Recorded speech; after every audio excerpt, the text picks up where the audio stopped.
Adik! Adik! Adik ka sa jeng-jeng! Oh! Eko namin. Mga kapusong Pilipino, bumabati kami sa inyo. Ang tamaan, huwag magalit.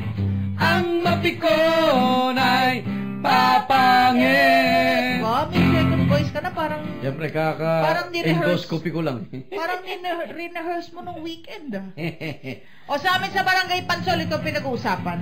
What? Ito na mga punchline ko. Sige na, kalimutan mo na yun. Ayos yan. Dala lang ng pangangailangan. Itcha puera si Nora. Di naman kaya dahil kamukha ni Gloria. Ayun na. Walang himala. Dahil nga ba sa moralidad? Dahil siya raw ay durugista. Oy! Para national artist ang criteria. At di magproklama ng santa. Galit ang mga Noranian. Si Pinoy, di kaya Vilma niyan. Ate Guy forever! Ate Guy forever. Di ilagay nyo sa PIDEA kung gusto nyo. Pwede naman daw manominate ulit.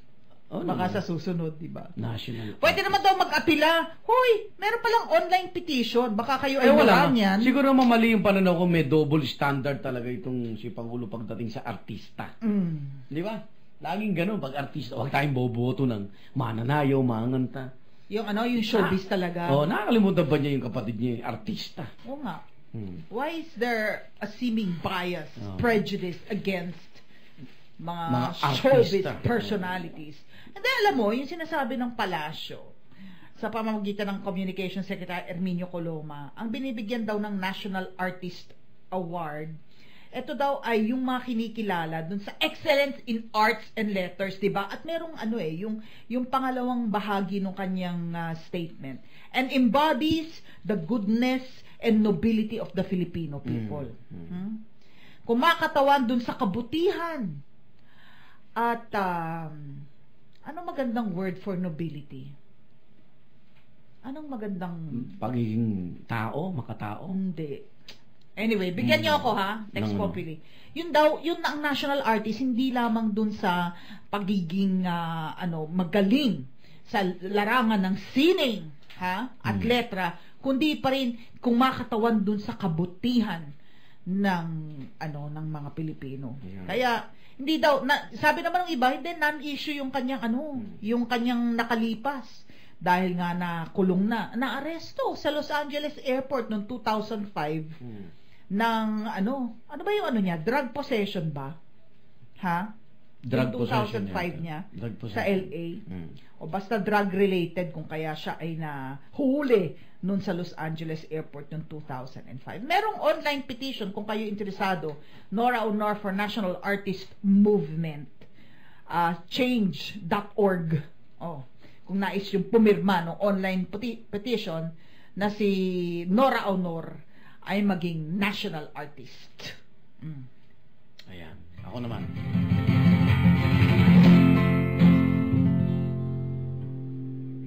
Ngayong araw na ba? Nako. Warrant of arrest nung isa. Sa sesyon pa lang noon. Ano nangyari sa akin? Ayan. Sa sesyon pa lang noon, tawagan na nila ay kosa. Alam nyo, wag yung parang, ganyan. Lahat napapasa. Ito lang sa akin. Sana nga'y maging aral. Huwag natin kalimutan yun, sa lahat ng nahahalal. Serbisyo ang sinumpaan at hindi ang magkamal. Ang ganda ng pagkaka-check up mo. Parang ano? Tumbok mo na yung mga nota. Okay. Dumaan, the best. Hindi ikaw, may aeroplano ngayon. Hindi Tumbok ba? yung mga nota mo Kasi ngayon. natuklasan ko, may maliit pala akong ano rito. Kakaiba. Kuntil sa esophagus. Parang kuntil. Kuntil sa esophagus. Parang, Oh, aga-aga, Lunes na Lunes. parang ano siya eh. Maliit Umuulan, na, tama na. maliit na butas. Ay, so pag siya, hindi. Nagsimba ka ba kahapon? Naman, may maliit na butas. Mga kapuso, pilit ayon, katakilaan. Thank you, Susana. Ang nobility. Bumabati kami, Seng, Jeng, Jeng. Ang tamaan, huwag magalit. Ang mapikon ay babagay. Oh, sa ibang paksa naman. Alam mo, madaming naiinis dito sa nagiging media coverage nung pagkaka-aresto at pagkakakulong kay Bong. Masyado bang circus? Masyadong circus. Diba? It's not my circus and it's not my monkeys. Inireklamo ang daga. Sinlaki raw ng pusa. Ha? Parang oven sa init. Migraine ng kakabit. Inalmusal ay lugaw. At yung anong foods, dala ng dalaw. Media coverage ng pagkakakulong. Parang bibitayin na si Bong. Diba ganyan ang coverage ng bibitayin? Alam mo, dapat ano yan Hindi ko alam Dapat may ano yan, may yung haircut ng bilanggo. Oh. Oo. Ano yun? Hindi naman. Oo. Hindi pa naman sila convicted. Hindi pa nga. Oh. Dapat maganda na yan. Sa tingin mo, hindi i-convict yan. Parang mga anim. Minimum ng mga anim na taon yan. Yung mong paglilitis, yun ang sinasabi ng mga eksperto. Ngayon, alam mo, tingin ko lang kasi dun sa at face value, ang makikita mo, ang pinag-uusapan, yung pagrereklamo dun sa daga, sa ipis, dinadala ng ibang pagkain, dahil, beyond that, merong mas malalim kasi na usapan Hindi lamang yung reportage ng ng daga at ipis. 'Di ba? Yung mismong pagrereklamo lang ni Bong diba, leads to deeper discussion. 'Di ba? Ng ipis? Hindi, dami na nagre-react. Kung kala mo yan, 5-star hotel. Pati nga yung kala mo yan, resort. Pagngiti niya sa mugshot, usapan pala yun Hindi ko alam Bakit? Hindi, meron yatang, yung mismong mugshot daw, hindi siya nakangiti. Ewan ko, may nagsabi lang sa akin, yung mismong mugshot niya, hindi siya nakangiti. Hindi, kasi ganito yan. Yung kuha lang na yun, tamang merong ang yatang inside nagbiro. story, Merong si nagbiro. Philip Salvador. May nagbiro. Biniro siya na. Yun. Hindi ka, parang ano lang yan, pictorial sa promo ng mga pelikula natin. Sabi nga ni Nim Faravilo, di ba, yung maliit na apo, gusto family picture, yung mugshot. Sa mugshot. Bay, makakulong ka, iho. Dahil nga kasi, ako yung pagbasa ko ng balita sa coverage ng ating mga kasama. Anong basa mo? Sa trabaho. Hindi lamang yung mismong daga at ipis yung focus doon 'Di ba? Yung mismong pagbanggit noon. Hindi kulungan yun Custodial yun. May dagat ipis na. Paano pa yung kulungan? Oo. Baka napunta na kayo sa city jail, mga kapuso. Maawa kayo doon sa mga bilanggo doon. Hindi rin convicted yun. Mga ano pa rin yun, suspect. Pero tignan nyo, pag tag-init, talagang yung pagiging Sputnik gang nila, napapalitan ng pigsagang. Pero last week, di ba, yung topic nga natin, meron mga mambabatas na ang panukala nila, talagang magpatayo na ng hiwalay na facility para dito sa mga makukulong na talaga naman ang estado nila sa buhay. Di ba? Yun na talaga, senador. Pero nakapiring kasi ang katarungan. Kaya nga. Hindi mo dapat tinitingnan na senador. Sa kabilang banda. Ano pinagkaiba ng snatcher ng cellphone sa nagnakaw ng 100,000,000? Yun ang tanong. Magkaiba ba yun? Dahil halal yung isa? Ang sinasabi na iba, hindi. Parang nagnakaw yun. Kahit ba cellphone, wala siya sa yung halaga. Nasa aksyon, yung inakto niya. Lalo na ito, kunyari, mapatunayan man siyang nagkasala, Dahil sinasabi nila, inosente sila. Pero mas doble nga ho dapat ang parusa kumpara sa snatcher ng cellphone. Bakit po? Una, sila po'y halal. Ang sweldo po nila, bigay ng taong bayan. Ang pwesto, bigay ng taong bayan.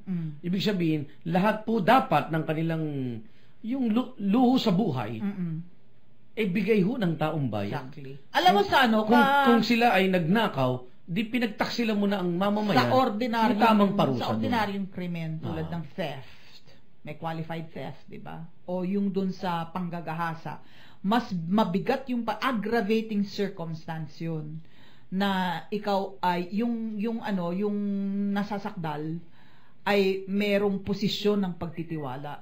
So in the same way, itong sinasabi mo, itong mga halal natin na opisyal, kapag nagnakaw, betrayal of trust yun. Dahil sa paghalal sa'yo, inilagak sa'yo ng Pilipino yung tiwala nila na maging mahusay na public servant. Tama. And that's a betrayal of their trust. So parang qualified theft, aggravating circumstance na ikaw nga ay halal. No? Yun ang sinasabi mo. Fiesta pala ng San Juan yan. Ha? Ngayon ba? Fiesta ng San Juan? Kaya, Hindi, kasi fiesta sa, pinuntahan ng unang hirit, San Juan Bautista rin basaan din So ngayon, fiesta, walang pasok sa San Juan, di ba? Ayun, nako. Baka naman, hindi, kaya nga si Jinggoy, senador, pag nilabas yung warrant, pupunta na lang din siya sa, hindi na Sandigan Bayan, di diretso siya sa Kamkrame.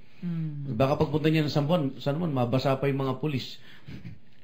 sabi ni John Reyes, Ali, it doesn't matter personal yun. What matters yung craft. Oo, are we talking about yung morality niya? It doesn't matter personal yun. What matters yung craft. Yun nga, represented by Miss Nora Honor. Malaki ang boto. Why hindi, ano yun? Hindi na isama. Politics? Yun. Go, Nora! Ika ni John Reyes. Yun nga yung sinasabi nila na sana daw magkaroon ng pagbabago o reforma dito sa proseso ng pagpili ng national artists natin para hindi na dapat involved yung mga politicians at tanggalan daw itong Pangulo nung tinatawag na veto power. Kasi ngayon ang kinakagalit ng NCCA, National Commission for Culture and the Arts, dahil kasama si Nora Honor dun sa listahan nila ng national artists at vinito ng Pangulong Aquino.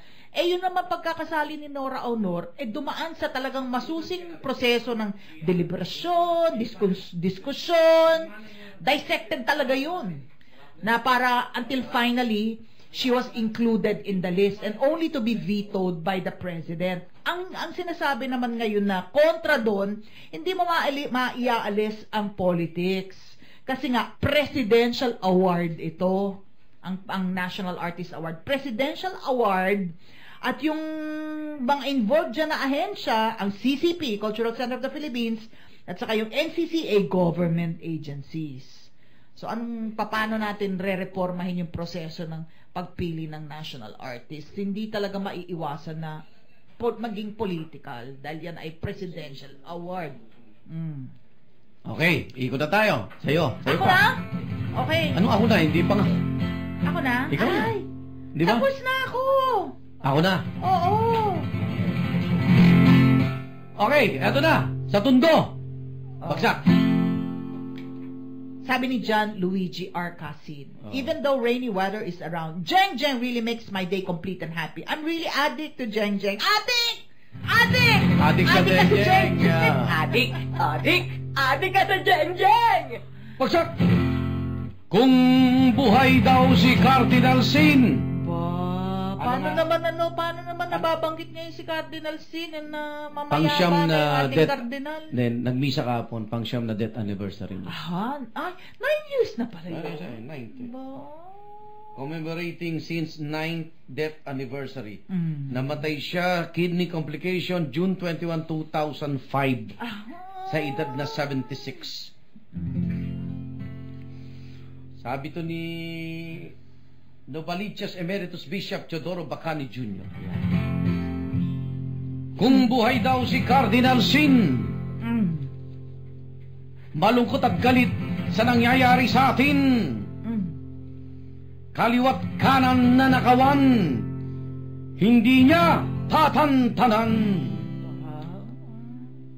Akala siguro ni Kardinal matapos mapatalsik ang diktadurya, mandarambong sa gobyerno, mawawala, hindi pa pala. Dumami, lumala pa sila. Ay, bukas daw ang San Juan Day, sabi ni Sabrina. Bukas. June 24. Di ba araw din ng Maynila bukas?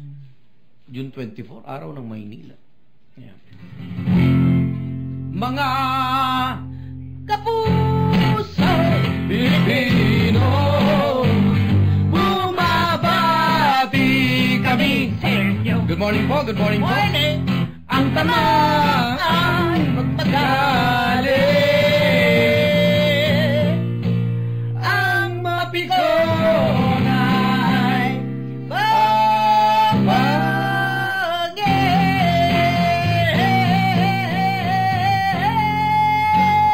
Jeng Jeng! Thou shall not be pikon. Mag-jeng-jeng ka na lang!